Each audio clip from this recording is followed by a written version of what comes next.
Alhamdulillah, salatu wassalamu ala rasulillah Sayyidina Muhammad ibn Abdullah wa ala alihi wa sahbihi wa mawalah. Wa la hawla wa la quwwata illa billah. Subhanaka la ilma lana illa ma 'allamtana innaka antal alimul hakim. Rabbi shrah li sadri wa yassir li amri wahlul 'uqdatam min lisani yafqahu qawli. Saddid lisani wahdi qalbi bihaqqi sayyidina Muhammadin sallallahu alaihi wa alihi wa sahbihi wa sallam. Amma ba'du, fa ya ayyuhal hadirun wal hadirat, segenap para jamaah Masjid Al-Markaz Qida Tower.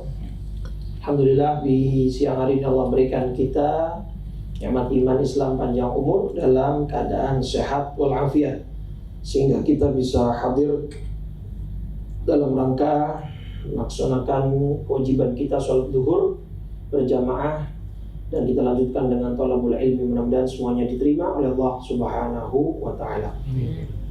Salawat teriring salam tak lupa senantiasa kita curah limpahkan kepada junjungan kita baginda Nabi besar Muhammad sallallahu alaihi wa alihi wa sahbihi wasallam, serta seluruh keluarganya, para sahabat dan pengikutnya hingga yaumil qiyamah. Mudah-mudahan kita semua yang hadir kelak mendapat syafaat dari baginda Rasulullah sallallahu alaihi wasallam. Amin ya rabbal alamin. Bulan lalu kita sudah selesai membahas fikih toharoh, fikih bersuci dari wudu, tayamum, dan hal-hal yang membatalkan wudu dan hal-hal yang berkaitan dengan kedua tema tersebut. Insyaallah siang ini kita akan memperdalam tentang rukun dan syarat-syarat sholat yang membuat sholat kita insya Allah menjadi sholat yang sah dan diterima oleh Allah Subhanahu wa ta'ala. Sudah sering saya sampaikan ya, bahwa ilmu fikih itu ilmu yang bisa memastikan ibadah kita sah ya atau tidak. Kita bisa mengetahui ibadah kita sah atau tidak itu dengan ilmu fikih. Tapi apakah semua ibadah yang sah itu pasti diterima? Pasti kan? Tadi teman-teman nih, kita sholat zuhur nih, sah nih misalnya menurut fikih. Tapi apakah pasti diterima? Belum tentu. Terus buat apa belajar fikih? Nah, jadi kita itu kan semuanya yang di sini itu mukallaf. Apa mukallaf? Beda dengan mu'allaf. Kalau mukallaf adalah orang yang kena taklif. Taklif itu beban syariat. Ya, tanggung jawab, kalau tidak mau disebut sebagai beban. Ya, tanggung jawab syariat. Itu kan? Nah, kita yang mukallaf itu sudah berkewajiban puasa, sholat, haji jika mampu, zakat kalau memang wajib. Nah, ketika sholat Anda, ibadah Anda tidak sah, misalnya kita meninggal, itu berarti kita masih punya utang, teman-teman. Paham nggak? Jadi ketika ibadah kita tidak sah, itu berarti kita dianggap belum menunaikan ibadah tersebut. Jadi di sisi Allah kita masih punya hutang. Sekarang saya mau tanya, sekarang kita sudah wajib sholat asar belum? Sekarang ini? Kenapa? Berarti kalau ada di antara orang sekarang meninggal dunia, sholat asar yang hari ini Senin, Selasa, tanggal berapa sekarang? 16 Januari 2024. Sholat asarnya ada orang meninggal detik ini, ditagih nggak sama Allah? Enggak dong, orang dia belum kena kewajibannya, paham ya? Tapi sholat zuhurnya ditagih nggak? Ditagih, kenapa? Karena sudah wajib, sudah masuk waktu, ya nggak ada halangan, nggak ada uzur dan lain sebagainya. Nah, ketika sholat zuhur yang sekarang ini dia sudah terkena kewajiban itu, kemudian sholat zuhurnya tidak sah, maka di sisi Allah dia dianggap berhutang, belum melakukan ibadah zuhur sekarang. Nah, itu di situ fungsi hukum ilmu fikih. Nah, diterima atau tidaknya ini belum jadi jaminan juga. Nah, di sini nanti pentingnya atau perannya ilmu tasawuf, ya, atau ilmu akhlak, itu kan niatnya bagaimana, riya atau tidak, sombong atau tidak, ikhlas atau tidak. Nah, itu ilmu tasawuf. Tapi setidaknya gini, bagaimana sholat atau ibadah apapun mau diterima kalau dalam tataran teknisnya saja dia sudah dianggap tidak sah. Bagaimana mau diterima? Tidak mungkin. Wong yang sah saja belum tentu diterima. Gitu ya. Dalilnya mana? Hadis musi'us sholah. Hadis tentang orang yang menunaikan sholat tapi dia dianggap oleh Nabi seperti orang yang belum sholat. Pernah dengar hadis tentang hal itu? Ya. Ini saya kutip dari kitab Al-Umdah fil Ahkam karya Imam Abdul Mughni Al-Maqdisi. Ya, ini adalah kitab ringkasan hadis Bukhari Muslim, tetapi yang hadis-hadis tentang hukum saja. Jadi ini diringkas oleh beliau hadis dari Bukhari dan hadis Muslim, ya, tapi yang berkaitan tentang hadis hukum, hadis hukumnya saja. Tidak semua hadis Bukhari Muslim dihadirkan di sini, tetapi hanya hadis-hadis yang yang berkaitan tentang hukum saja. Nah, di sini ada bab tentang tomak nina. Nah, pernah dengar tomak nina itu apa? Tomak nina? Kita bilangnya biasanya berhenti sejenak. Tapi tepat nggak kira-kira dikatakan berhenti? Kalau berhenti nggak lanjutin dong. Antar gerakan. Jadi apa? Berdiam sejenaknya. Nah, ini hadisnya. Hadis nomor 93. Kelihatan ya? Ada yang mau baca? Ada yang bisa baca? Atau saya baca nanti siapa yang bisa terjemah? Kalau yang bisa menerjemahkan nanti mungkin kata Pak Imron ada sepeda gitu ya. Tapi ngambilnya di istana nanti. An Abi Hurairah radhiyallahu anhu anna Rasulullah sallallahu alaihi wasallam dakhala al-masjid. Hadis ini dari Abu Hurairah. Suatu hari Nabi masuk ke masjid. Fadakhala rajulun, Nabi lagi di masjid, datanglah seseorang. Tsumma jaa, ya fasallama, mendatangi Nabi, menghampiri Nabi, terus mengucap salam ke Nabi. Setelah selesai sholat setelah dia sholat, dia mengucap salam, assalamualaikum warahmatullahi wabarakatuh, dan dia menghampiri Nabi. Jadi sholat dulu ya. Dakhala rajulun, sholat, orang ini masuk ke masjid, sholat dulu. Setelah selesai sholat baru menghampiri Nabi. Apa kata Nabi? Ini dia. Nabi bilang, irji' fasalli fa innaka lam tusalli. Kata Nabi, ulang sholatmu, karena sesungguhnya kamu belum sholat. Kemudian faraja'a, sang lelaki itu kemudian kembali melaksanakan sholatnya seperti sholat yang pertama. Setelah itu menghampiri Nabi lagi dengan komentar yang sama, irji', kembalilah, fasalli, lakukan sholatmu atau ulang sholatmu, fa innaka lam tusalli, karena sesungguhnya engkau belum sholat. Dan diucapkan oleh Nabi salasan, 3 kali. Apa? Faqala walladzi ba'atsaka bil haqqi ma uhsin ghairahu fa'allimni. Ya Rasul, sepengetahuan saya sudah sholat dengan benar ini. Gitu. Tapi kok ternyata malah sama engkau disuruh apa? Disuruh ulang terus. Nah, apa jawab Nabi? Qala idza qumta ila sholati fakabbir. Kalau kamu hendak melaksanakan sholat, takbiratul ihram. Tsumma qra' ma tayassara ma'aka minal Qur'an. Lalu bacalah ayat-ayat Quran yang menurutmu bagimu mudah. Nah, di sini tsummarka, rukuklah hatta tatma'inna raki'an. Tatma'inna di sini. Ya, jadi disinilah kemudian hadis yang menunjukkan bahwa thama'ninah itu di antara daripada rukun sholat, thama'ninah. Terus marfa' hatta ta'tadila qa'iman tsumma masjud. Fa'al dzalika fi sholatiha kulliha, dan lakukan itu dalam sholatmu secara keseluruhan. Nah, jadi dari momen ini hanya satu rukun yang dia tak abaikan, yaitu thama'ninah. Tapi Nabi menganggap sholatnya tidak sah, maka disuruhlah oleh Nabi dia mengulang sholatnya. Itulah fikih, teman-teman. Jadi kalau kita tidak melakukan sesuai panduan, sholat kita dianggap tidak sah. Kalau dianggap tidak sah, berarti tanggung jawab di sisi Allah dianggap belum tuntas, belum lunas gitu ya. Nah itulah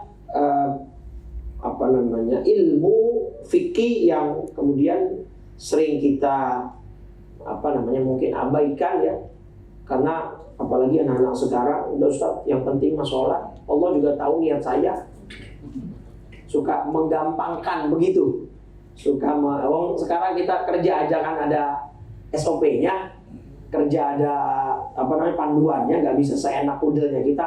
Apa bisa kita terus ngomong ada, nggak usah lah kita kerja begitu, yang penting juga bos tahu kita orangnya baik gitu. Kan nggak bisa, namanya topoksi Anda harus dijalankan dengan baik, desk job Anda harus selesai gitu kan. Mau ada orang baik orang tidak, kan bos kenal Anda karena atau tidak ya, yang penting Anda lakukan dengan aturan yang ada gitu ya. Baik, nah ini ada hadis lagi dalam Bukhari, la salata liman lam yaqra bi Fatihatil Kitab. Tidak sah sholat yang tanpa membaca surat Al-Fatihah. Surat Al-Fatihah itu dibaca setiap rakaat atau enggak? Nah, itu fikih lagi itu. Al-Fatihah ya, itu kalau menurut mazhab Syafi'i dibaca di setiap rakaat. Setiap rakaat. Imam Ahmad bin Hanbal yang penting satu sholat satu Fatihah. Kalau Imam Abu Hanifah atau Imam Hanafi itu Fatihah wajib, memang betul beliau sepakat dengan itu. Tapi kalau ada yang tidak baca Fatihah, sholatnya tidak batal, artinya tetap sah. Artinya tanpa Fatihah sholatnya tetap sah. Ini menurut mazhab Hanafi. Ini Hanafi, ya. Ini Imam Ahmad atau Imam Malik, saya agak lupa. Nah, ini kita Imam Syafi'i. Kenapa bisa beda? Hadisnya tadi cuma satu. Cuma cara dan teknis dalam memahami hadis itu ulama punya perbedaan. Nah, makanya itu yang disebut al-ikhtilaful ummah rahmah atau ikhtilafu ummah rahmatun. Ikhtilaf atau perbedaan di antara kalangan ulama umat Islam itu adalah bentuk rahmat, gitu ya. Nah, sekarang apa beda syariat dengan fikih? Syariat dengan fikih apa bedanya? Kalau syariat itu bersumber langsung dari bukan dulu. Jadi gini, syariat hukumnya itu tetap atau pasti, karena dia bersumber dari Allah dan Rasul. Kalau fikih itu sifatnya nisbi, relatif, ya, karena bersumbernya dari mana? Mujtahid. Mujtahid ini siapa? Para ulama mazhab fikih ya, ulama mazhab atau imam mazhab gitu ya. Contohnya sholat subuh hukumnya apa? Ada nggak perbedaan pendapat? Satu bilang sunnah, satu bilang wajib, satu bilang boleh sholat sekali, boleh enggak gitu. Ada perbedaan nggak dalam hal itu? Nggak ada. Semua ulama sepakat sholat subuh wajib. Tapi sholat subuhnya pakai kunut apa enggak? Pakai lah. Ada yang bilang pakai tuh, pakailah gitu kan.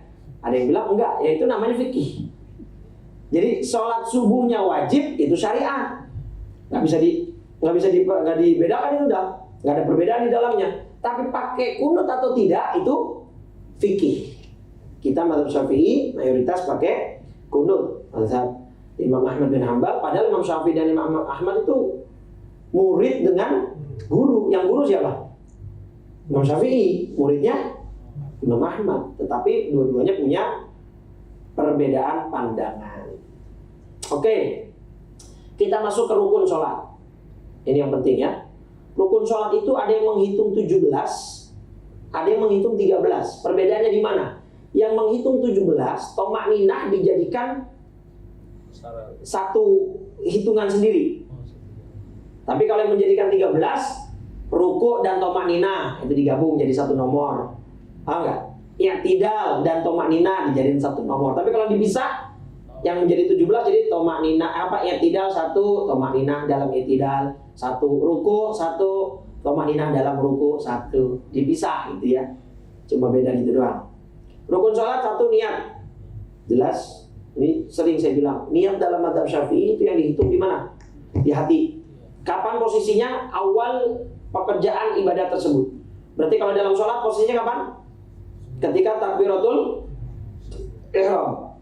Allah. Nah, gini. Niat kalau sholatnya fardu dalam mazhab Syafi'i itu ada 3 yang harus terpenuhi, teman-teman. Niat mengerjakan, kalau di dalam bahasa niatnya langsung usolli. Kemudian ta'yin, sholatnya sholat apa? Ya, sholat misalkan zuhur, ya sholat zuhur, jadi harus ditentukan sholatnya sholat apa namanya. Kemudian fardonnya, jadi sholat fardu harus disebutin. Jadi minimal cuma 3 itu item itu kalau sholatnya fardu. Usolli fardu zuhri, ya kecuali jamaah. Kalau jamaah ditambah makmuman atau menjadi makmum. Ustaz, saya nggak bisa pakai bahasa Arab, ya pakai bahasa Korea juga nggak apa-apa. Yang penting dalam hati. Allah. Belakangan pendapat mazhab Imam Syafi'i ini dikritik. Ustaz, emang Nabi pakai usolli-usollian? Gitu ya. Kan saya bilang ini fikih. Kalau fikih tadi sumbernya dari pengolahannya siapa? Imam ijtihad ulama. Ijtihad ulama ada dalilnya, ada, itu niat. Innamal a'malu bin. Nah, ijtihad Imam Syafi'i begini. Nabi pakai usolli apa enggak kan dalam hati, enggak kelihatan.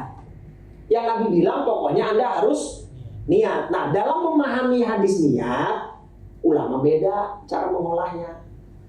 Kenapa Imam Syafi'i harus berbarengan dengan kegiatan ibadahnya? Kalau Imam Ahmad enggak, pokoknya Anda dari rumah sudah pakai kain, udah pakai koko, udah pakai peci, berangkatnya ke masjid, berarti mau ngapain? Sholat. Begitu nyampe Allah Akbar, udah nggak usah pakai niat lagi. Imam Ahmad begitu pendapatnya. Tapi Imam Syafi'i bilang, kalau di tengah jalan niatnya berubah gimana? Begitu mau ke masjid, ketemu temennya, mau kemana? Mau ke masjid gua. Ayo ikut gua dulu yuk, kita makan dulu. Berubah kan niatnya? Ntar habis makan baru sholat. Nah kalau dari rumah niatnya mau sholat, tapi kan ada pemutusan niat di situ. Maka Imam Syafi'i nggak bisa begitu. Apalagi misalnya baru mau masuk masjid, wah ada sneaker nih bagus nih. Jadi yang tadinya niatnya mau sholat malah nyolok gitu. Kan nggak bisa begitu. Maka Imam Syafi'i berijtihad, niat harus berbarengan dengan kegiatan ibadahnya tersebut. Kapan sholat? Berarti awal pekerjaannya ya takbiratul ihram. Allah, aku sholat fardu zuhur, selesai. Itu, ya.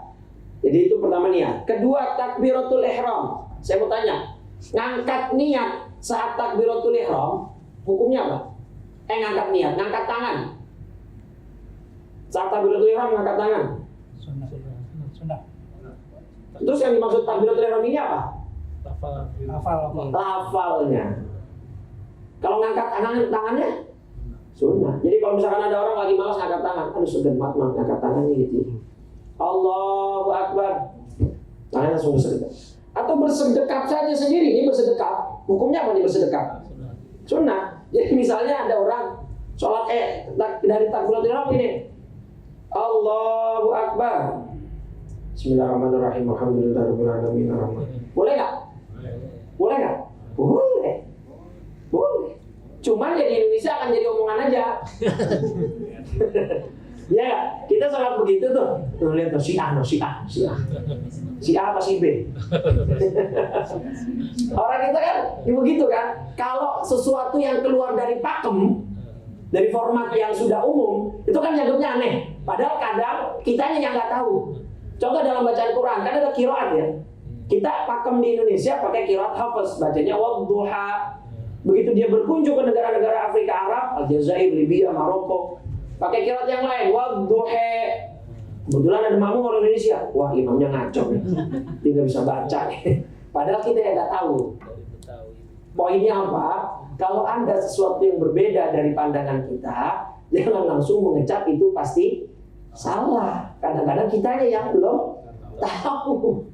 Gitu ya. Jadi dalam memahami perbedaan pendapat ulama itu santai aja. Kayak misal nih, terawih nih, Ramadan. Ribut mulu, 11 sampai 23 Ustaz. Sekarang saya mau tanya, saya di Yaman, teman-teman, 11 rakaat itu 2 jam. Malah ada masjid yang 4 jam. Jadi mulainya, kalau di sana itu agak malam, jam 10, ya selesai bisa jam 1, setengah 2, karena dibacanya 1 juz dalam 11 rakaat. Coba kalau 11 rakaat begitu di Jakarta, laku nggak? Laku nggak saya tanya? Nggak bakal laku. Mana coba yang dipilih? 11 rakaat 2 jam atau 23 yang setengah jam? Berarti masalah kita bukan di jumlah rakaat dong, di durasinya kan? Lah iya. Sok-sok mau membenturkan, lu 23 rakaat lu nggak ngikutin Nabi lu, kan Nabi 11. Ya nggak usah pakai bawa begitu. Itu membenturkan antara sahabat. Sayyidina Umar kan 20. Pertama kali yang melakukan tarawih 20 itu Sayyidina Umar. Berarti Anda membenturkan Sayyidina Umar dengan Nabi. Gak mungkin Sayyidina Umar melakukan hal yang dilarang oleh Nabi. Oh, kita jujur aja, kita bukan masalah jumlah rakaatnya kok, durasinya. 11 rakaat bacanya 1 juz, 23 bacanya kulhu. Yang ramai yang mana? Kulhu. Yang kulhu. Yang kata 23 juga. Iya kan? Jadi mandang permasalahan khilafiyah dalam fikih itu nyantai aja, nggak usah dibawa serius. Mau sampai kadang-kadang orang sekarang kagak tegur sapa. No. Jangan berteman sama dia, ngajinya mau ustaz bid'ah dia. Ustaz tadi kata ustaz bid'ah. Allahu Akbar, gitu ya. Nah, takbiratul ihram yang wajib itu adalah lafalnya. Allahu Akbar. Harus jelas. Jangan sampai seakan-akan Anda menambahkan huruf di antara Allah dan Akbar. Yaitu huruf wawu biasanya yang agak keplesetan. Allahu Akbar. Bacanya Allahu Huwa. Itu seakan-akan ada tambahan huruf wawu. Salah. Harus kalau orang Betawi harus danta. Allahu Akbar. Hu Akbar. Jangan huwa Akbar. Terlalu diseret itu. Bisa keliru ya. Terus yang ketiga, al-qiyamu 'alal qadir fil fardi, berdiri bagi yang mampu. Nih, sholat itu satu-satunya ibadah yang tidak ada penggantinya. Kalau orang Ramadan sakit, boleh nggak diganti di hari lain? Jangankan sakit, safar deh. Kemarin sempat ada konten viral tuh. Ada anak muda Ramadan tahun lalu, dia bikin konten perjalanan siang hari naik kereta api eksekutif.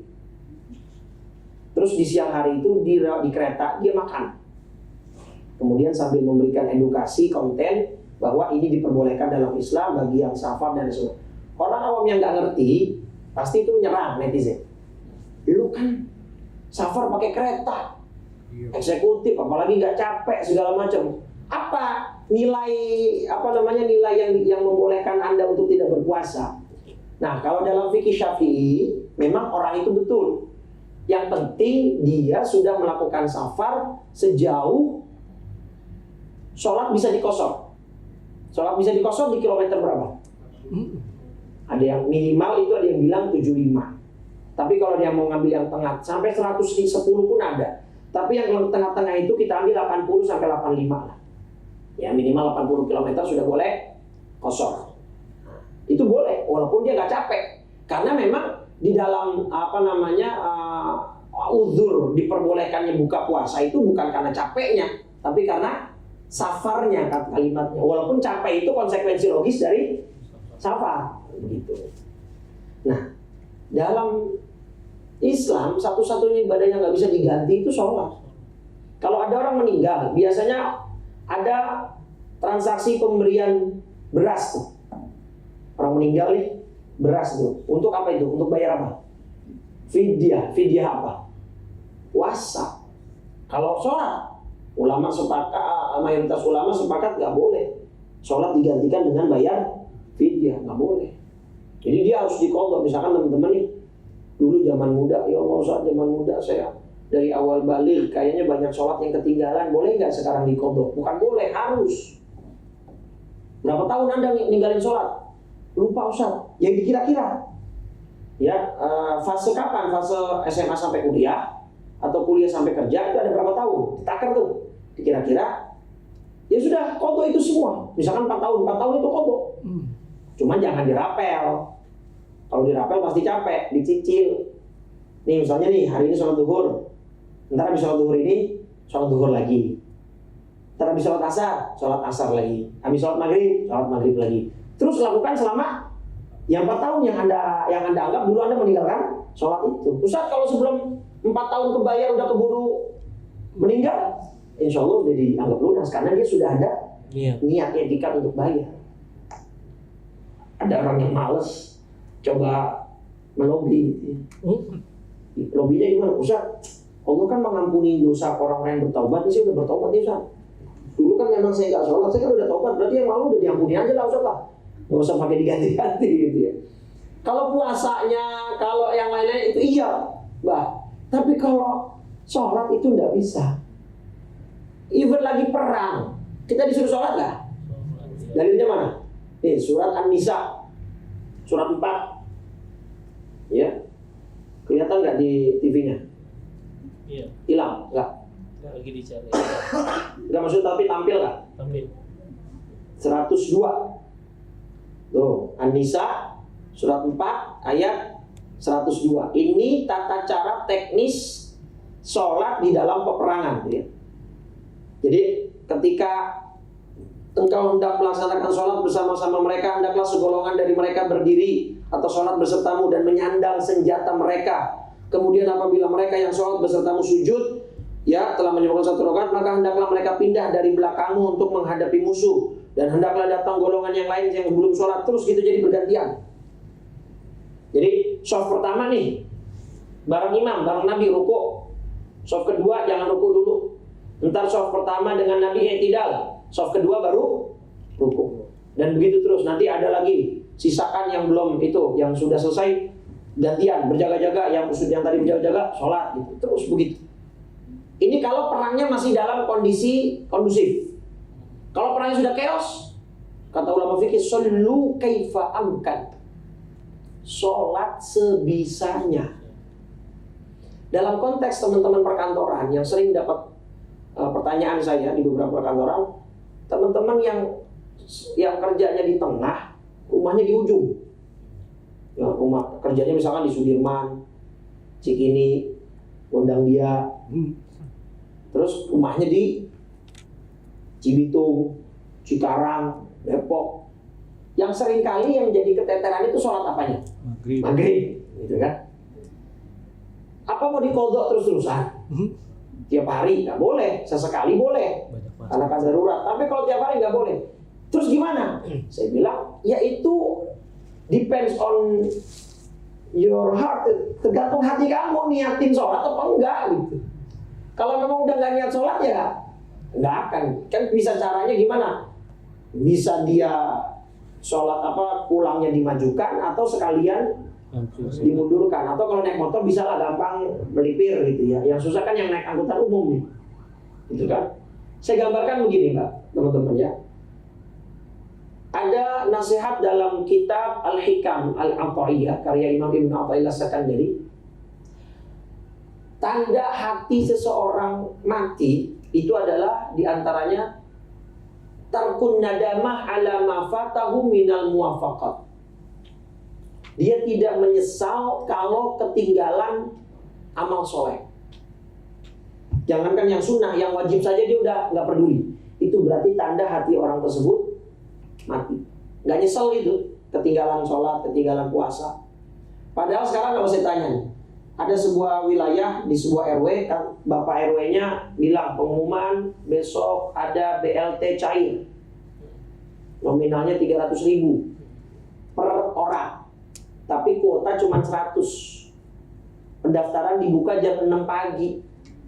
Kira-kira pada datang jam berapa itu? Jam 3 subuh. Kalau bisa nginep dia nginep. Kenapa? Takut besoknya ketinggalan. Begitu ada orang ke 101, waduh, saya kelewatan nih. Nyesel gak tuh? Ya Allah, tahu gitu gue gak mandi dah. Misalnya kan gitu. Nah, kalau untuk dunia aja kita ada rasa penyesalan begitu. Nah, coba itu diterapkan untuk urusan akhirat. Aduh, saya gak dapat jamaah nih ke masjid. Aduh, saya ketinggalan tarawih nih, misalnya besok Ramadan. Nah, harus ada penyesalan begitu supaya kita tidak dimatikan hatinya oleh Allah. Nah, sama orang yang teman-teman perkantoran itu diniatkan, Anda mau sholat maghrib, gimana caranya ya Anda yang tahu, kondisinya Anda yang mengerti. Ya, kalau memang Anda sudah niat, nggak akan ribet, nggak akan rumit, nggak akan repot, nggak akan sulit. Kalau sudah diniatkan, seperti tadi itu, udah niat besok pagi mau daftar buat dapat 300.000, nggak akan capek, nggak akan repot, nggak akan sampai nggak mandi mungkin dibelain kan gitu. Nah maka itu yang kemudian menjadikan sholat tidak tergantikan. Nah ini kan berdiri bagi yang mampu, rukun ketiga sholat itu. Kalau nggak mampu berdiri, duduk nggak bisa. Misalnya ambeien, berbaring nggak bisa. Isyarat kepala nggak bisa. Isyarat mata nggak mampu. Hati udah nggak bisa juga. Bawah, paling depan. Jangan sampai ya sekali-kalinya ke masjid malah justru softnya paling depan imam bahkan.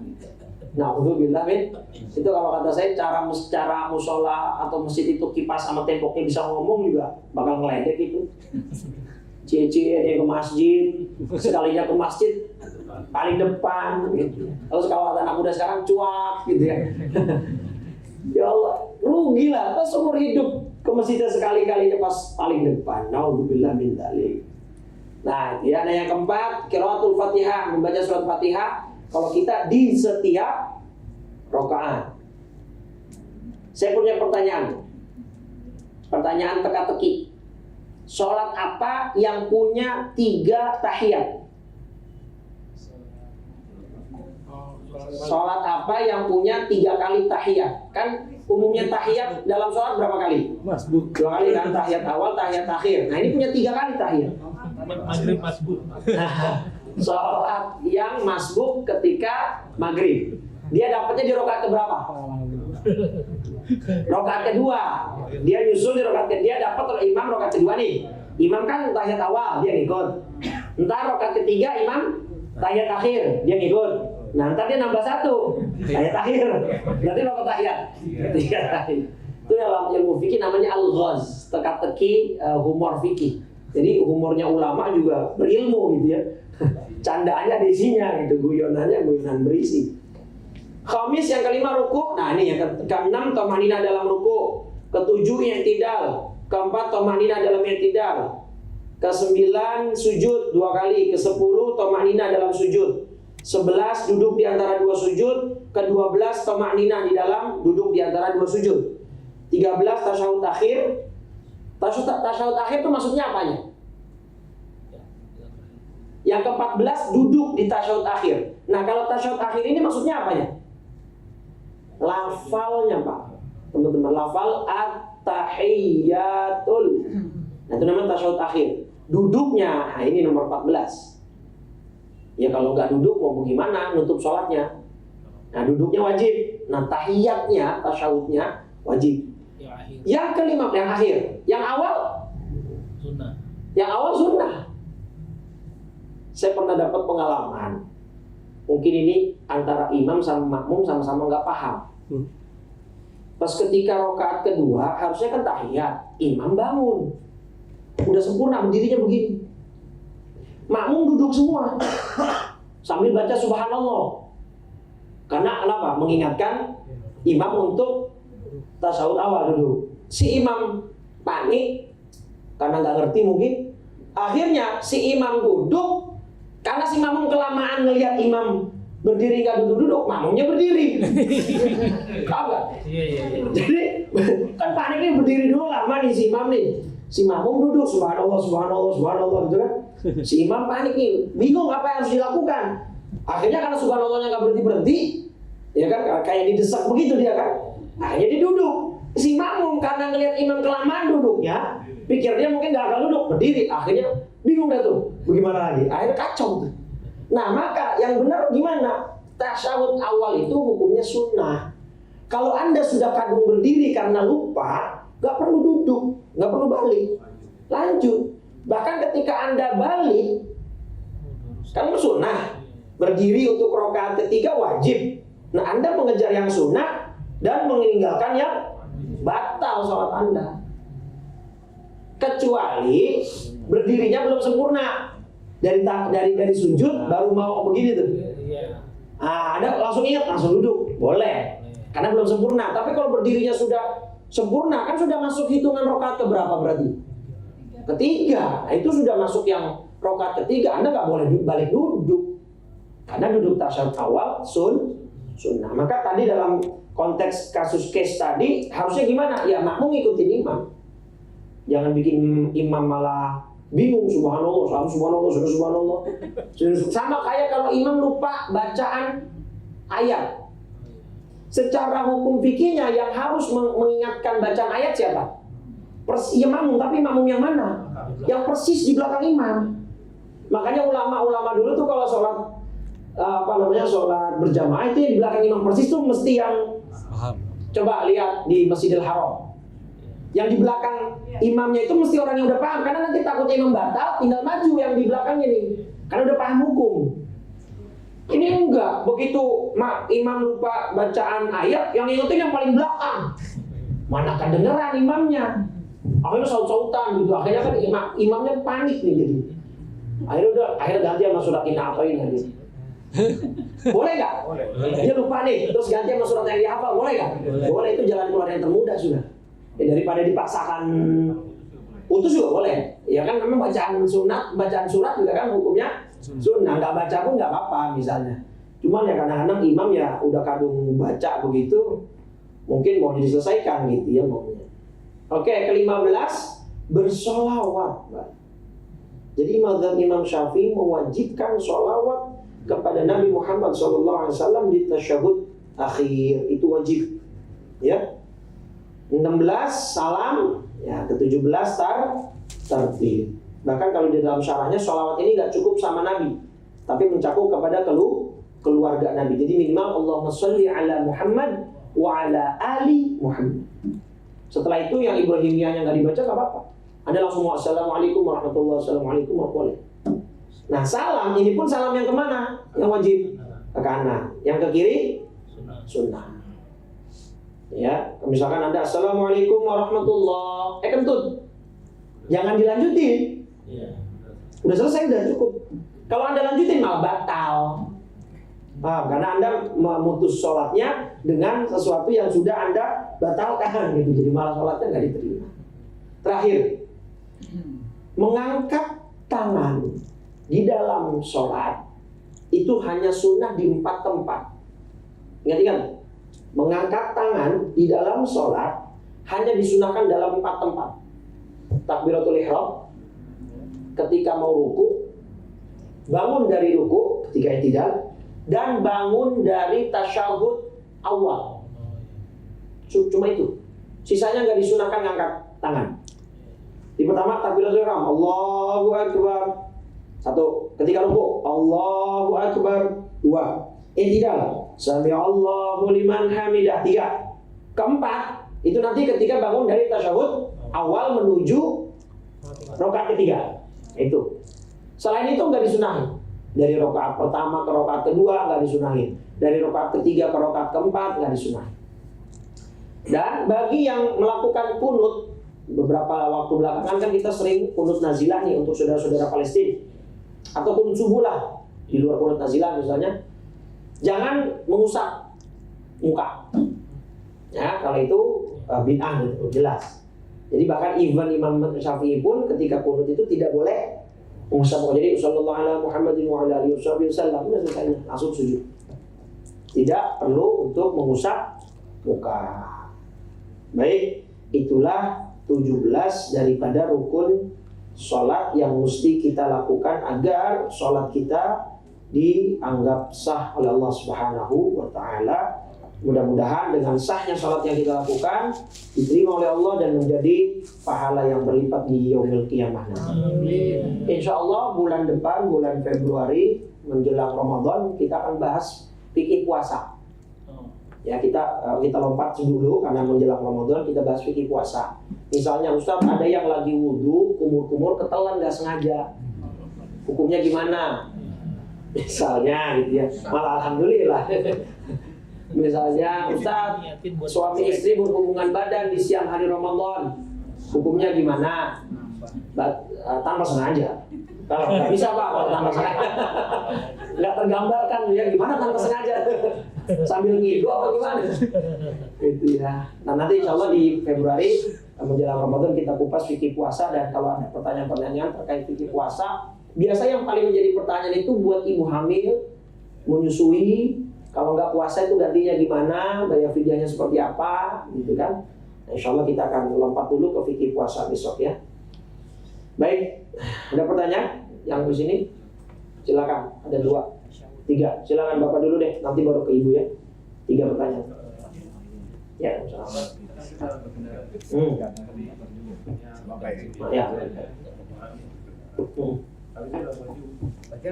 Berumbu ya. Boleh nggak ambil kendaraan? Boleh kalau dalam kondisi memang Anda sama sekali tidak bisa melipir. Contoh case-nya lagi macet total nih, nah, tidak memungkinkan. Boleh, itu namanya sholatul li hurmatil waqti. Sholat untuk menghormati waktu. Tapi nanti sampai rumah Anda sempurnakan sholat lagi. Jadi sholat yang di situ tidak dianggap sebagai sholat sempurna, hanya untuk penggugur kewajiban waktunya. Jadi Anda tidak berdosa. Ulang udah lewat. Untuk menyempurnakannya lagi, gitu ya. Kalau sholat sunnah bebas, sholat sunnah nggak perlu ada ganti lagi. Sholat sunnah ya sambil berkendara pun boleh. Ya. Silakan Ibu. Pak, kalau untuk wanita, misalkan selesai datang bulannya di Asyar, Asar ya. apakah zuhurnya harus dikerjakan? Nah, ya ini pertanyaan bagus nih. Ini sering ada kesalahpahaman. Dan yang kedua, tadi salam itu sampai assalamualaikum warahmatullahi ya. Iya. Ya, Pak. Ya. Terus yang ketiga tadi yang Pak Ustadz terangkan, tadi mohon maaf saya keskip. Kalau tidak sholat maghrib, maka habis maghrib sholat lagi, kemudian sholat maghrib lagi, itu apa tadi? Itu untuk yang mengkodok. Misalnya ibu di zaman-zaman muda setelah balik ada waktu-waktu fase di mana ibu dulu misalnya malas sholat nih, zaman-zaman muda lah, zaman-zaman jahiliyah misalnya begitu ya. Nah ibu misalnya sekarang udah misalkan ada orang sudah tobat gitu ya, sudah rajin sholat. Nah tapi dia ingat di masa-masa muda ada fase-fase di mana dia nggak sholat, sengaja dia tinggalin dengan malesnya, dengan apa namanya ya berbagai macam alasan. Nah maka tetap harus dibayar hutang sholat-sholat yang lampau yang kita sengaja tinggalkan, terus harus tetap dibayar. Caranya itu sebenarnya bisa dirapel Bu. Misalnya ada orang kasusnya, Ustadz saya waktu 2 tahun, saya ingat betul 2 tahun itu saya fase di masa terpuruk. Saya ditipu habis-habisan, bisnis saya bangkrut, istri saya ninggalin saya, anak saya ninggalin saya jadi orang paling terpuruk. Dan saya protes kepada Allah. Cara protesnya saya nggak sholat. Kan ada tuh case begitu misalnya. Belakangan Allah kasih dia hidup yang lebih baik, sadar. Berarti kan 2 tahun itu dia nggak sholat deh. Kemana sholatnya? Harus dibayar Bu. Gitu. Nanti bukankah ibadah sholat itu tidak bisa digantikan Pak Ustadz? Tidak bisa digantikan dengan cara lain. Kalau puasa kan bisa dengan bayar fidyah, gitu maksudnya. Kalau misalkan zakat bisa dibayarkan belakangan. Jadi maksudnya tidak bisa digantikan dengan metode lain. Jadi harus dengan sholat juga. Penggantiannya harus dengan sholat juga. Skemanya nggak bisa dengan pembayaran fidyah atau bayar sodako. Ya kan? Kayak misalkan di podcastnya Roma Irama tuh, Sule itu sempat disentil sama Roma. Kan ini kita nggak hibah ya, karena kan ini podcastnya umum, sudah bisa ditonton di YouTube. Sule mengaku dia masa sholatnya masih jarang gitu. Nah itu Roma Irama memberikan nasihat. Karena si Sule alasan punya gini, ya Pak Haji, mudah-mudahan saya bisa ngejar sholat dengan ibadah yang lain, misalkan sodako, saya berbagi. Nah disentil sama Bang Haji Roma Irama, gak bisa. Kalau kamu jadi orang baik, kemudian kamu mengharap kebaikan kamu itu bisa menggantikan sholat, orang kaya enak dong Pak. Tinggal jadi orang baik aja, sedekah terus, gak usah sholat gitu ya. Artinya sholat tidak bisa digantikan dengan ibadah lain, maksudnya dengan metode ibadah di luar sholat. Tetapi kalau sholat digantinya hanya bisa dengan sholat lagi. Jadi fase yang 2 tahun tadi dia nggak sholat itu harus dibayar dengan sholat lagi. Nah, namanya sholat qadha. Nah, cara teknis pembayarannya kalau sekaligus 2 tahun di rapel kan berat. 1 hari 5 kali sholat. 1 tahun berapa hari? 360 hari. 5 kali 360 berapa? Dikali 2 lagi. Kan berat. Maka maksud saya caranya dicicil. Selama 2 tahun ke depan nih, habis sholat zuhur dia sholat lagi. Untuk sholat yang kedua ini berarti untuk apa? Untuk qadha, mengganti yang dulu dia nggak sholat. Nah, habis sholat asar dia sholat lagi. Cicilnya caranya begitu. Gitu ya Bu ya. Kalau yang pertama tadi masalah haid. Misalnya dia haidnya di waktu bersihnya tadi? Bersihnya di waktu asar. Apakah zuhurnya termasuk yang harus dilakukan lagi? Sebagian besar ulama mengatakan iya. Karena zuhur dan asar itu waktunya seperti satu. Buktinya apa? Jamak bisa dilakukan zuhur dengan asar kan? Jamak takdim, asar digeser ke atas. Jamak takhir zuhurnya diturunin ke bawah ke asar. Nah, maka kalau bersihnya waktu asar itu untuk langkah hati-hati, ihtiyatan namanya. Zuhurnya sholat juga di waktu asar, nggak apa-apa. Karena memang kan ini baru bersihnya di waktu asar. Tapi ada ulama sebagian kecil mengatakan nggak usah. Karena kan di waktu zuhurnya dia masih uzur, masih haid, ya kan? Nah, jadi yang harus dilakukan ya sholat asarnya aja. Jadi itu ada 2 pendapat. Nah, kalau ibu mau hati-hati, sholat aja zuhurnya, gitu ya. Cuma yang menjadi kesalahpahaman dan kesalahkaprahan ibu perempuan itu misalnya dia sudah bersih nih waktu isya, mandinya besok subuh, isyanya nggak sholat. Nah, isyanya berarti dosa kan tuh dia nggak sholat? Dosa. Artinya dia misalkan malas mandi malam dingin segala macam. Padahal dari isya sudah bersih, dia harus segera mandi. Kebanyakan orang awam itu dia nunggu sampai waktu mandi aja sekalian usah entar besok pagi gitu. Berarti isyanya kelewat, subuhnya kelewat. Nah, itu yang besar. Nah, kalau pertanyaan ibu ada 2 pendapat. Terserah ibu mau ngambil pendapat yang mana, tapi menurut saya ambil langkah yang hati-hati. Ibu bersih asar, mandi, langsung sholat zuhurnya juga. Waktunya maghrib, ya enggak, zuhur asarnya udah enggak. Ya, jadi tinggal maghrib pemisahnya, iya. Terakhir, Mbak. Itu kan salah satu persoalan itu kan ada tumanina. Ya. Kalau misalnya itu kan tadi tumanina ada 4 ya yang Iya.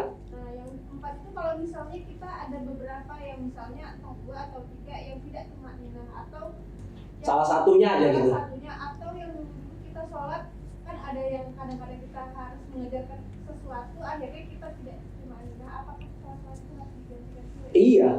Jadi syaratnya itu harus semua. Jadi misalkan 4 tumanina itu dalam rukunya, dalam i'tidalnya, dalam sujudnya, dalam duduk di antara 2 sujudnya, semuanya harus tumanina. Semuanya. Kalau ada salah satu yang tidak tumanina ya berarti menyebabkan semuanya rusak. Cuma tumanina jangan dibayangkan harus diem lama begitu, Mbak. Tumanina itu kata Nabi, kata ulama hanya sebatas dia berdiam diri sekira dia membaca kalimat subhana. Kan ada tuh tahun lalu tarawih 23 rakaat 10 menit. Berapa menit? 10 menit berapa? 7 menit malah ya. Kan Allah. Jadi gini, tumanina yang diharuskan menurut ulama fikih ketika dia berdiam diri sekira mengucap subhana dia udah terbaca misalkan ini. Allahu Akbar. Allahu Akbar. Itu udah tumanina belum? Sudah. Allahu Akbar, subhana. Sami Allah liman hamidah. Subhana, Allahu Akbar. Jadi kata tumanina itu range waktunya sangat singkat, Mbak. Hanya sekedar Anda membaca subhana sudah bisa, itu sudah tumanina. Baca subhananya setelah kita selesai baca misalnya. Sempurna. Enggak, maksudnya ini cuma buat ukuran waktunya, Mbak. Ukuran waktunya. Kan kalau ruku kan subhana rabbiyal azim, ya kan? Tapi misalkan dia cuma baca subhana doang, misalkan gini, Allahu Akbar, subhana. Sami Allahu liman hamidah, sekedar kalimat subhana. Kan berapa detik tuh kan? Itu sudah tumanina. Yang penting nggak ada gerakan di anggota tubuhnya, Pak, enggak? Misalkan sami Allah liman hamidah subhana, tapi tangan begini. Nah, ini belum tumanina. Yang penting semua anggota diam, waktunya sekedar dia membaca subhana sudah tercukupi, sudah tumanina. walaupun bacanya tadi Ustaz tidak sempurna, tidak selesai. Subhana rabbiyal azim. Iya. Kan karena membacanya aja kan sunnah. Anda misalkan ruku nih, lagi malas nggak mau baca Subhana rabbiyal azim, suruh aja udah. Gitu ya. Gak apa-apa juga, karena kan nggak masuk dalam rukun tadi. Nggak ada bacaan tasbih dalam sujud itu rukun, nggak ada. Sujud rukun nggak ada. Cuma itu kan kalimat yang dihadirkan untuk mengisi kekosongan waktu itu, ya sekaligus untuk mengukur waktu kita tumanina. Artinya kalau baca subhana saja sudah dianggap tumanina, apalagi lengkap subhana rabbiyal azim, apalagi sampai 3 kali. Tetapi itu semua potongan waktu tidak berlaku kalau dibarengi dengan gerakan tangan. Jangan gini, subhana rabbiyal azim wa bihamdihi subhana. Biar kata baca 10 kali ini enggak tumanina namanya. Karena dibarengi dengan gerakan yang bermacam-macam gitu. Jadi tumanina itu esensinya diam sejenak.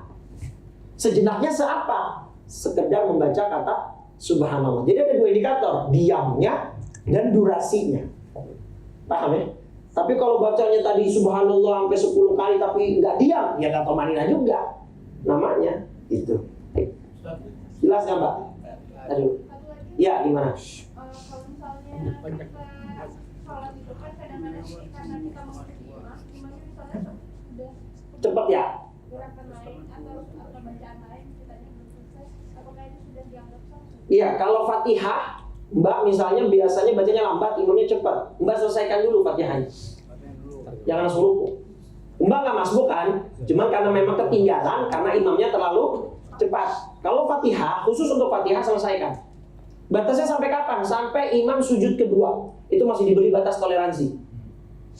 Jadi misalkan Mbak baru iyyaka na'budu wa iyyaka nasta'in. Imam udah ruku. Jangan Mbak langsung ruku. Lanjutkan dulu Fatihah, ya kalau bisa diwasol biar agak lebih cepat. Walaupun imam sudah nanti tidak, Mbak tinggal mengejar saja. Gitu ya, tinggal mengejar, yang penting ada tomaninanya tetap jangan diabaikan. Itu khusus untuk Fatihah. Khusus untuk Fatihah. Tapi kalau yang gerakan bacaan kayak tasbih di sujud ruku, imam sudah keburu bangun, ya Mbak langsung bangun aja karena kan itu sunnah bacaan. Tapi kalau Fatihah boleh dikasih batas toleransi sampai sujud imam kedua. Gitu ya. Ya, jelas. Gimana Pak? Terakhir. Untuk sholat caranya lagi wajib kodok. Ya. Itu hanya sekali aja atau bolehnya setelah masih ada waktu zuhur lagi? Boleh. Itu kan berarti kan Bapak mau merapel tuh. Tinggal Bapak catat nanti gitu kan? Boleh gitu. Iya. Nggak masalah. Cuma kan kalau gitu takutnya dia bosen, ntar malah nggak sholat kebanyakan gitu ya. Sholatnya. Baik, mudah-mudahan bermanfaat. Di bulan pertemuan selanjutnya insya Allah kita bahas fikih puasa. Mudah-mudahan kita sampai bulan Ramadan panjang umur, sehat walafiat, dan kita pada akhirnya diwafatkan dalam husnul khatimah. Kita tutup dengan 3 kali kalimat tauhid dan doa kafaratul majlis. Afdalu ma qultuhu ana wan nabiyuna min qabli la ilaha illallah. La ilaha illallah. La ilaha illallah Muhammadur Rasulullah sallallahu alaihi wasallam. Kalimatu haqqin 'alaiha nahya wa 'alaiha namut wa biha nub'atsu insyaallah ta'ala minal aminin. Allahumma inna nas'aluka husnal khatimah wa na'udzubika min syarril 'aqibati wa su'il khatimah. Allahumma barik lana fi Rajab wa Sya'ban wa ballighna Ramadana fi sihhatin wa khairin wa lutfin wa afiyatin wa ta'ah innaka 'ala kulli syai'in qadir. Rabbana atina fid dunya hasanah wa fil akhirati hasanah wa qina 'adzaban nar. Sallallahu alaihi sayyidina Muhammadin wa ala alihi wasallam. Walhamdulillahi rabbil alamin. Subhanakallahumma wa bihamdika asyhadu an la ilaha illa anta astaghfiruka wa atubu ilaika. Wassalamualaikum warahmatullahi wabarakatuh.